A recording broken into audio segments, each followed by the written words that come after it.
You're listening to the Viral Volley podcast. Now here's your host, Rob, on the mic.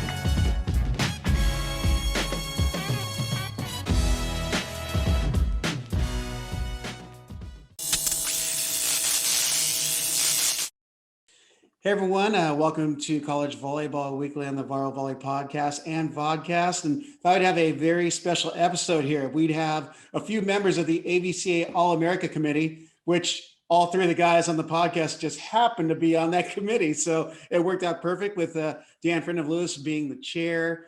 And being that it was just released yesterday, I wanted to get their thoughts on the whole process and just what their thoughts on this whole season has been in regards to being able to select players. So let's start by this. So what was the process like during this pandemic season to even select a team? And we'll start with you, Dan Friend of Lewis. Yeah, so typically what happened, there's 11 people on the committee, 2 coaches from each conference representation. So there's 5 conferences, and then 1 representation from the independents. So we've slowly increased that committee over the years to kind of get some representation from each conference. And so, a lot of times what happens is I lead off by contacting all those coaches, and, we've got some new guys this year, and there's conversations about how the process goes and what's going on with that, and trying to fill them in and trying to make sure they're watching, especially their conference, especially in this year, because there was no cross-conference play like there has been in the past. And so, certainly relying on the guys within their own conference when we started to talk about individual players from that standpoint. And then kind of what happens is there's a couple of different statistical things, like you get all the stats from the regular season that are loaded up from the nominations, but they also have ranked stats overall, and then sometimes you'll have stats that are just Division I, Division II opponents minus any I or D3 or things like that. And so there's actually 3 categories that are all put together and created on this spreadsheet that the AVCA does for us, which is really nice. And then all the coaches also have the ability to go to Volleymetrics, because it's one that you're able to look in on that. And you can look at and filter some of those stats on top of the video that we have through Volleymetrics that allows you, like, hey, if I want to go watch a player that I haven't played against, so I can try and get a little better assessment, even though I may not be able to. And what ends up happening is that's kind of all the information that is giving to these coaches. Then the coaches are also given a spreadsheet that allows them to rank players. They rank those players and turn those spreadsheets back in. And then basically Brad from the AVCA compiles all that work for us, which is really great. And then when the committee goes to meet, we have these numbers that are associated with all the players in ranked order and positions of how they've been evaluated by all these coaches.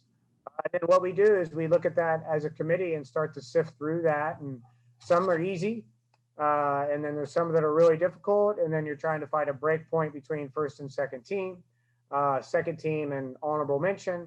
And ideally, and this is something we'll probably talk about, is there's only 10 first team, 10 second team, and then the honorable mention tends to be somewhere between 20 and 25. And we really wanted to get that number up to 12 first team and 12 second team, but the process was we had to vote on that this year to make it happen for next year. We couldn't go ahead and do it for this year. And so far that's been clear. It's got a 1 or 2 other steps, but that'll be a nice thing for the next year, is you'll expand that first and second team and still have the honorable mention, which thank God we have the honorable mention, because 5 or 6 years ago, we didn't even have that. And there's so many guys not even getting recognized with that are such talented players. And so, but I think I covered most of it, right, Dave and Jay? I think, that kind of gives you the synopsis of kind of how a lot of that goes in terms of the organization piece and everything. And so. And I'm going to just add on to what Dan was saying. The AVCA also sends out, I think it was compiled based on position. Here's the statistical measures that these people have been around. Is that correct, Dan? We got that email as well. And so that being a first time person on the committee, that gave me some indication on what's the norm, where is somebody exceedingly high, where somebody a little bit lower, but there's no perfect science in terms of where those stats are, because there's for an opposite or an outside hitter, there's 5 or 6 different things that they're doing, and then like Dan said, there's a few different categories. Do you value these players against ranked teams? Do you look at all Division I, Division II? Do you just look at their entire stats? So there were a few different things like that. Yeah. Yeah. And I've been on the committee before, and, this year is obviously a lot different than any other year because there is no cross-pollination. There's no ability for us to see how East Coast versus West Coast, how Midwest versus West Coast, how everybody versus everybody looks. So, you get a lot of people out there that, they have a bias about the West Coast. The West Coast they think is the best conference in the country every year, either the MPSF or the Big West, and then everybody else is kind of an also-ran, and that's not true. The coaches around the country know that there's good volleyball being played east of the Rockies, and it also rings true that a lot of these coaches, we're pretty involved with watching video from around the country, whether for personal reasons or just, we're scouting opponents, whatever the case is. When you look at the spreadsheet, there's a lot of common numbers across the boards, and there's very little large discrepancies. The numbers are ranked 1 through 4. 1 meaning this is an absolute All-American. We need to keep this person up high. 2 means, kind of should be in the discussion. 3 means could be second team, maybe honorable mention. And 4 is, probably not a mention. And across the board, there are very little 1s and 4s in the same line, in the same category. We're all pretty well versed in keeping everything pretty close. And we don't communicate much between us. Maybe I don't know about one guy from maybe Dan's conference. And so I'll call Dan or I'll call another coach from the conference and say, hey, tell me what you think about this kid. And then I make a judgment value based upon what I'm hearing from them. But it's not like we are playing favorites trying to boost our conferences up. The people are who they are. And, there are a lot of guys on the honorable mention that should be on second team, or a couple guys on second team that could have been on first team. There's a lot of guys that were left off the list. They could have at least been honorable mention, but we are only given so much of a window. I mean, it's like volleyball. You got 20 guys on your team. I can only play 6. So I got to pick what I think are the best 6 for that position or for that day and roll with it. And so I think that's part of the folklore. I think it's part of the discussion. It's okay to have the discussion about, man, this kid should have been here and this kid should have been here and here's some stats and blah, blah, blah. But in the grand scheme of things, I think we got it pretty close. Yeah. I was looking at it and I wanted to ask just from a layperson standpoint, but to a certain degree, is the eye test applied in your discussions? Now, are you in person, Zoom in this age, but do you utilize the eye test? Do you say, hey, coach so-and-so, check out the video on this. His name's been showing up pretty regularly in the season. Check out this, particular match. And does that play at all into it? We had to this year to a point. And I think that's kind of where there'll be a couple players that are from the MPSF that I watched on film and I watched live on TV, like internet broadcast, that I asked Dave about, or I asked Sean about. And then there was a comparison, like, how did that player play against teams that were better in that conference, or how did that player play against teams that were weaker in that conference? Because we didn't have any other cross comparisons. And those were some questions that I asked some coaches when I was making some of my rankings, because I can do the eyeball test and know, hey, this guy's really good for his team doing this. And then I'm trying to compare him to this guy doing really good for this team in a different conference. And then you're trying to compare those two. At some point, the eyeball test matters, but that becomes my opinion. And then you got to look at the numbers against a talented team and where are the numbers at consistently for that kid. So you eyeball it, and Rob, your eyeball opinion about one guy may be a little bit different than mine, especially on the guys that are both really good and maybe not elite, and they're in that range. And you're like, well, I think he's a little better because of this. And you go, well, I think this guy's a little bit better because of this. But at some point, the numbers come down and tell you some things. It's like if this guy's kill percentage is 540 and this guy's kill percentage is 460, and they're playing the best teams in their conference, when you do that, you got to go with the guy that's hitting the kill percentage on 560, because I don't have any other cross-pollination to go with. And so you're trying to do the best you can in terms of some of that stuff. Yeah. So. Yep. And Rob, me and Dan, even we're talking about yesterday, we were down in the lobby of the hotel, and just even amongst coaches, you have different things that you value. Like I would tend to favor guys with some good arms that could just blast at the ball. And Dan was bringing up a good point about, the ball control aspect, an outside hitter that has to pass and do a few more things. Like there's no magic formula for that. And then the hardest one for me, just, in the honor of transparency, I feel like we could probably evaluate, or I could evaluate middles, outsides, opposites pretty well. The hardest one for me is setters and liberos, because, one of the metrics that we look at is how many times were you aced. But a lot of times the better liberos are passing more court, So I remember watching BYU in Hawaii, and Gage was the first team All-American this year.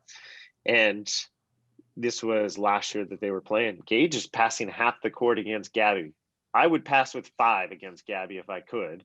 And he's over there passing half the court, and he gets aced 2 or 3 times. But it's like, yeah, Hawaii's saying that's our best pass. We're going to try to get him out there and pass the ball. So, yeah, those are the 2 hardest ones for me, the setter and the libero, because I think we all know as volleyball coaches, those 2 positions do so many things for those teams that aren't necessarily showing up on the stats. And for a setter to just throw up assists per set, for me, if you're on a good team that can score points in other ways, then maybe your assist per set isn't that high, because your team's back there, blocking some balls or scoring some points on aces or doing some different things. So those are the 2 hardest ones for me to evaluate. Yep. I think that's where that eyeball test is part of the stats. So like Dave talks about, hey, Gage is passing half the court. Are we recognizing that? So maybe his receiving errors are up compared to somebody else where that they would be a little bit lower in terms of that. And so that's, I think you have to be able to do that. And there's multiple different ways to do that with positions in terms of that. Wow. Well, one of the things I looked at is, at the honorable mention list, you have guys that were first, second team All-Americans in previous years that are on that list, and I say it's just because I know off the top of my head, I've seen them, Kyle McCauley, Joel Schneidmiller, Garrett Zolg, and these guys have been playing really well, but again, they had shortened seasons, or their teams didn't do as well this year for whatever reason, but they didn't get a chance to play the cross-pollination matches, which is like, for instance, I know Irvine, they prosper playing other teams. They like to go for the best teams in the other conference and build their RPI and their strength of schedule and all that stuff. So, but at what, with Kyle McCauley and Garrett Zolg, obviously U.S. national team B team setter. It's 2019. He's at the Norsec as a starting setter for that. But we know that these guys have talent. And the honorable mention is a great way to bring them back into this. But I just feel like this season, just because of the pandemic, we didn't really get to see the best of like these guys go. And it's for all of them. It's not to get anyone short on their efforts this year, because that's a solid team in my eyes. But it just makes you realize that we have a deep pool of talent, and it's a tough responsibility to be on that committee. And you mentioned deep pool of talent. How many 5th year or 6th year guys did we have stick around? We didn't. It's not like we had a fresh crop of sophomores and juniors that weren't being looked at for these things and had great years and all of a sudden. But you got guys in front that are taking an extra year. I mean, no slam against Coonan, one of the best outside hitters in the country. If he's not back, you got a spot for somebody to move up, and that's kind of how that works. And then how do you know that Schneidmiller doesn't take the place of the guy in the second team that moves up to the first team? It's a different, strange year, and all these people that are getting so upset about it, like, what are we really focusing on? And we're so glad that we even have a season and a championship to talk about. Like, we're really going to get that upset about All-American list? Come on. Oh my gosh, you sound like Pav. That's exactly what he said. You know what? The minds other think one, alike. The other one is everyone that was sort of up for newcomer of the year. I think they were all on the honorable mention list, which tells you how heavy or how top heavy those teams are. And there's a reason that veteran teams win championships, right? Just those are better players, those years of experience. And we talk about in USA Volleyball, right? 27, 28 years old is when our guys start hitting their prime. So if you get guys that are closer to that, they're going to beat the teams that have, 18, 19-year-olds. So it doesn't bode well for our 3 freshmen tonight, but just saying. I was really thankful to the committee. I think it was like our championship committee that's trying to select teams, and they had a tough road. They were trying to figure out splitting hairs when you don't have a lot of information, and what are you going to weigh on. And so the committee for this had the same thing, and we had multiple times where like, hey, are we in the best spot? Are we doing this? Where are we at? And that came up. I probably asked that question 12, 13 times at least when we were on this call, because we were trying to do our due diligence about selecting these guys. And yeah, I just, a lot of credit to everybody that was on that committee and trying to put the work in and doing the best job that they could in terms of that stuff. Yeah, no doubt. Well, it's definitely a celebrate the fact that we even had a season, but I mean, I love the fact that they're such great performers this year. I mean, even guys like Spencer Wickens really stepping up this season, names coming up, Bradley Kramer for you, Jay. And then of course, I saw TJ Murray on that list. So there's a name drop for you, Dan. He's an honorable mention this year, but there's some really good athletes on that list. And even, the name that was the 2-time freshman of the year, Camden DeGianni, was an honorable mention on here. And he was a second team All-American last year. So, but with that, let's go into the tournament. We already had the opening round last night. Penn State sweeping Belmont Abbey is a first ever tournament appearance for the school history, which is incredible for Belmont, North Carolina. Thoughts on the match yesterday? Guys, I imagine you were there and watching in person, some of you, if you're able to.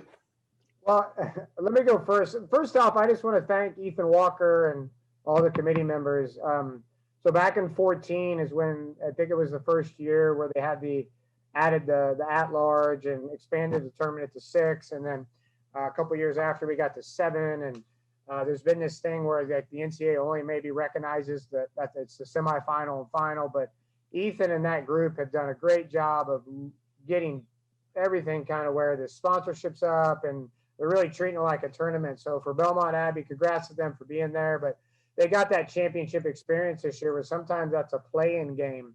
Where they're not at the championship site, but because of COVID this year, they got to be a part of the experience and everything that goes with that, from eating in the hotel and all that stuff. So it's been really neat to provide that type of experience for these athletes. And getting into the match, I thought Belmont Abbey came that first game and was ready to go, and Penn State was trying to settle in a little bit. And I thought if Belmont Abbey could have missed a couple less serves and kind of put some pressure towards that end, but then Penn State kind of pulled away, and then you saw Penn State emerge. That served really well, hit at a 500 clip, and really kind of took off the next 2 games to kind of dominate the rest of that match.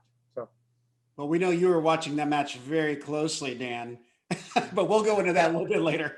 Anything else to add on that first opening round match, guys? Yeah, I think Dan nailed it about the serving part. If you look at the first set stats, Belmont Abbey out-hit Penn State. They outdug Penn State.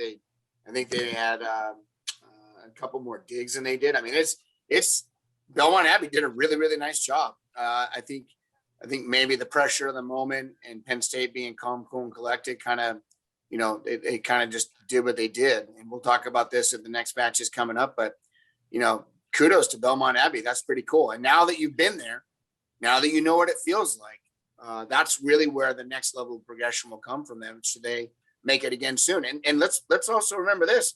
This is the first time since 2017 that Penn State's been in the national championship. Because final George Mason. No, but you have Harvard, you have Princeton. I mean, the other teams that have made it to those. So that's a big deal.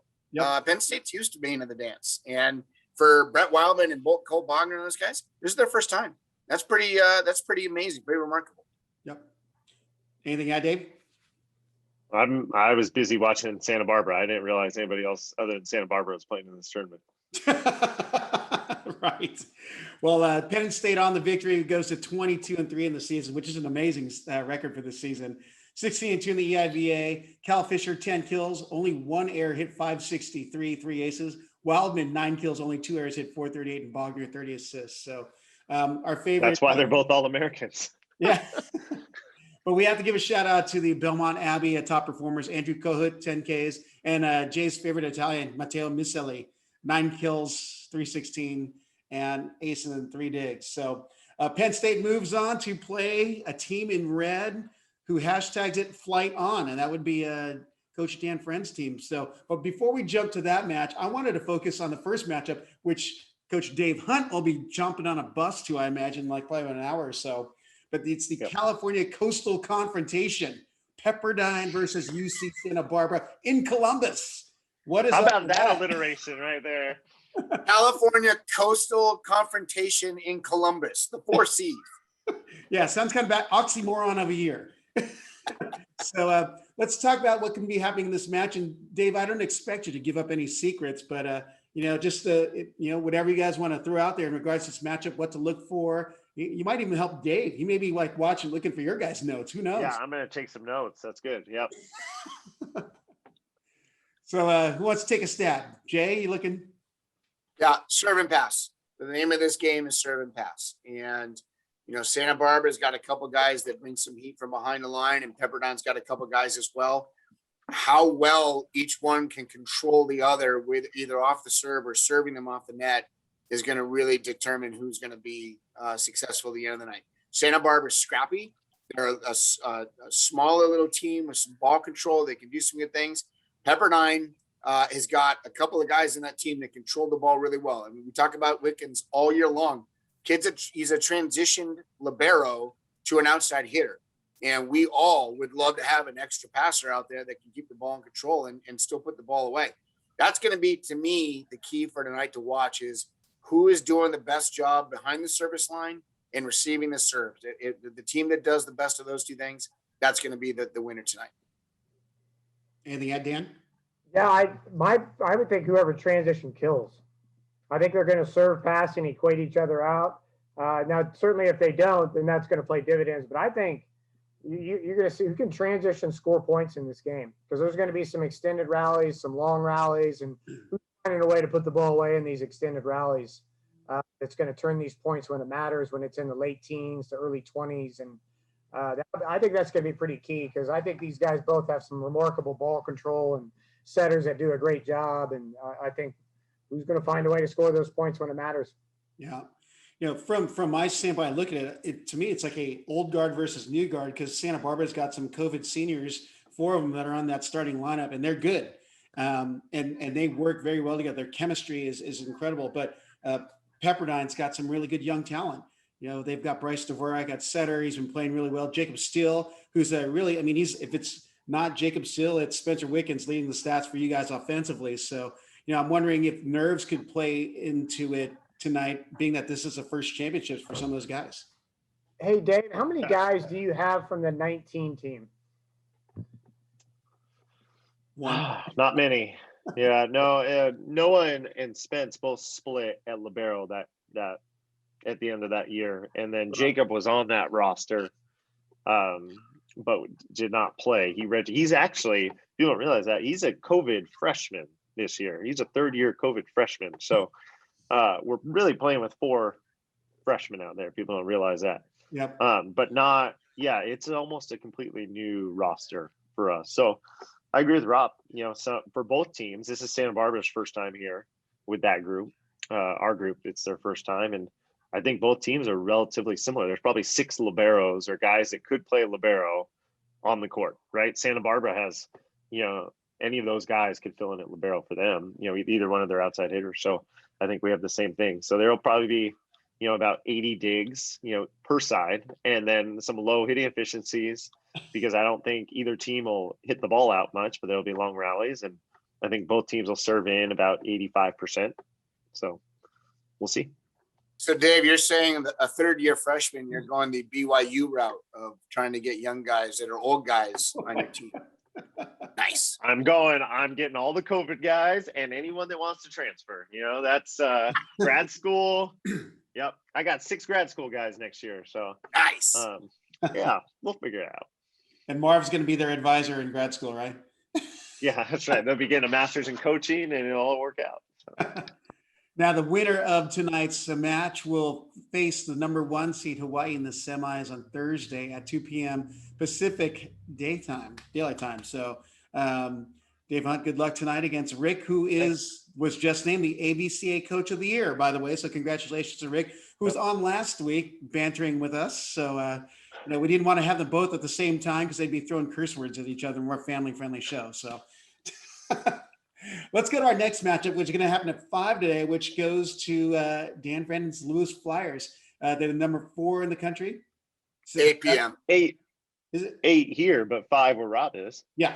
Oh, sorry, I'm Pacific biased. So, and they play Mark Pavlik, who's also on the special edition of College Volleyball Weekly last week of Penn State. So, Dan, you can have your hands full tonight because between Bogner, Wildman, and our favorite outside now, they're Oppo. Oh my gosh, his name is escaping. Fisher. Fisher. Cal Fisher. You got it. You're going to have your hands full.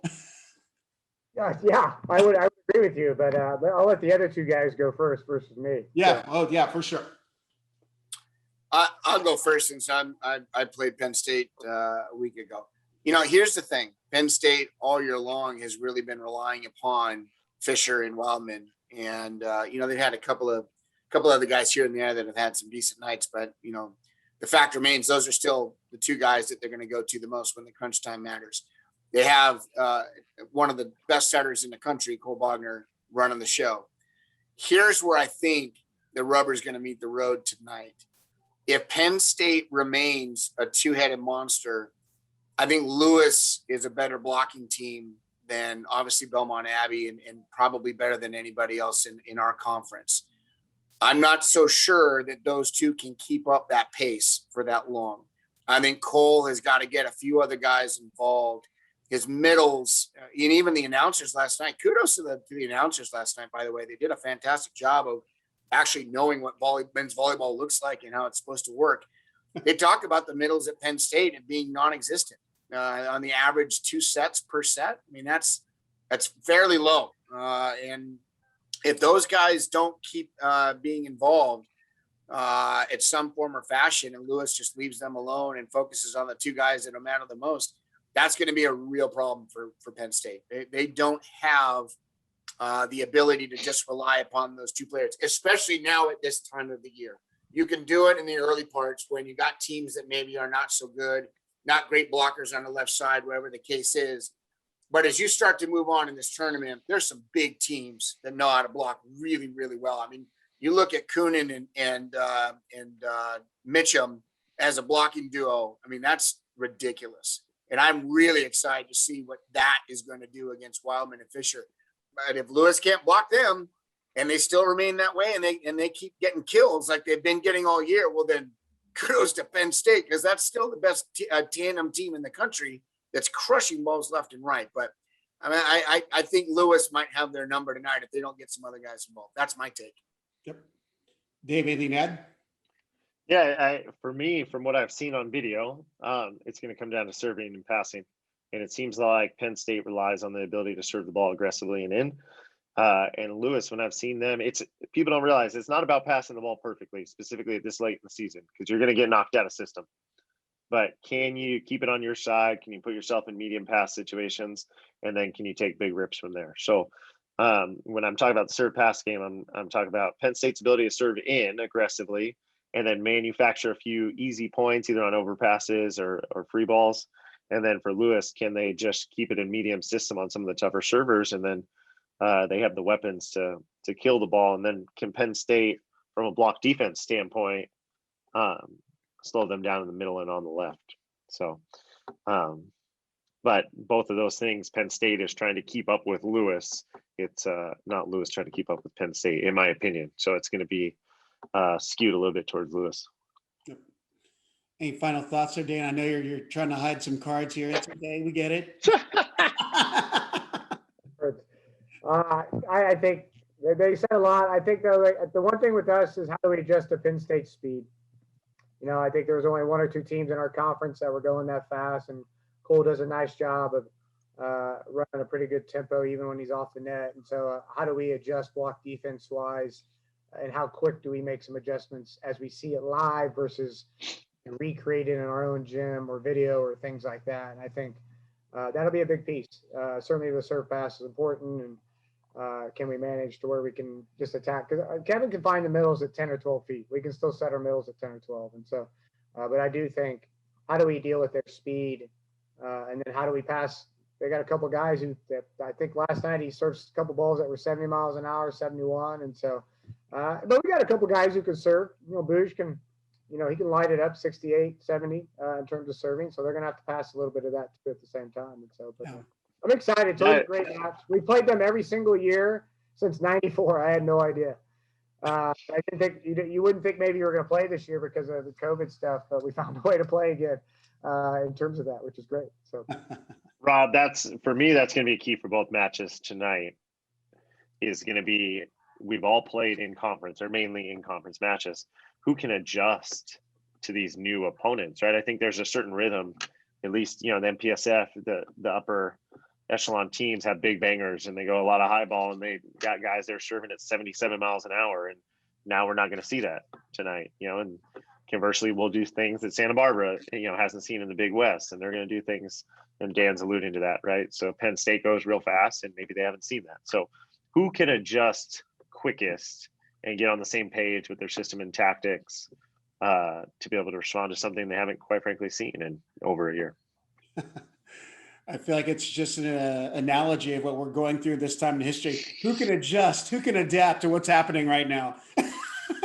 With all this pandemic, who's not going to get a COVID positive test, So totally makes sense. It's going to be adaptability. But I just wanted to add with Lewis, even before Bouger came back, you still had two pretty powerful offensive threats in Mitchum and Kunin. But when Bouger came in, it was Kunin and Bouger. So it's interesting to see how the team changed once Bouger got back. But even if, let's say, Penn State stops one of your pins, the other one's going to step up. So I feel like you've got enough weapons to go toe to toe with Penn State.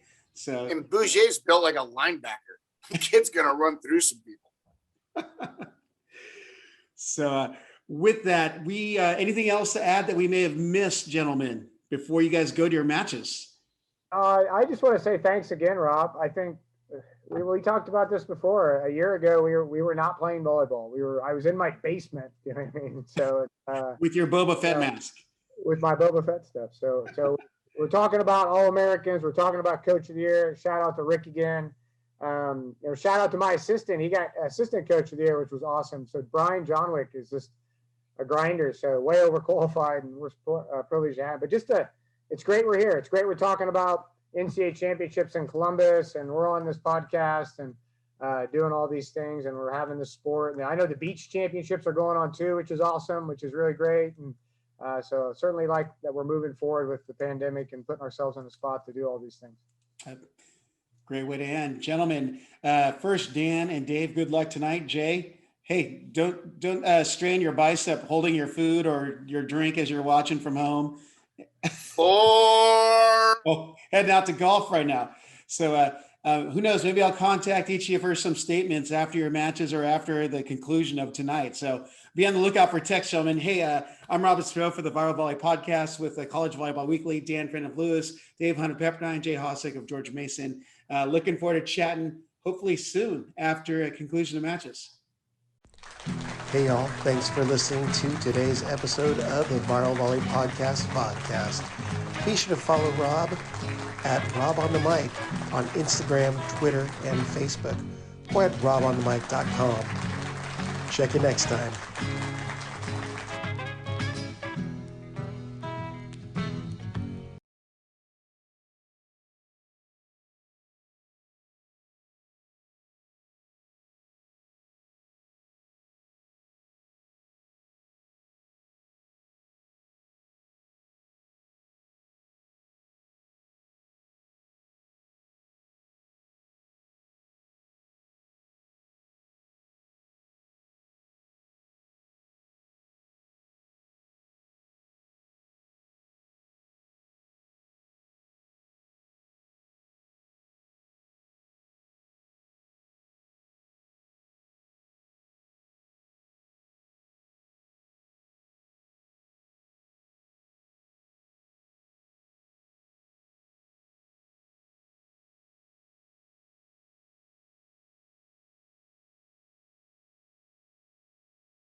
Hey y'all, thanks for listening to today's episode of the Viral Volley Podcast.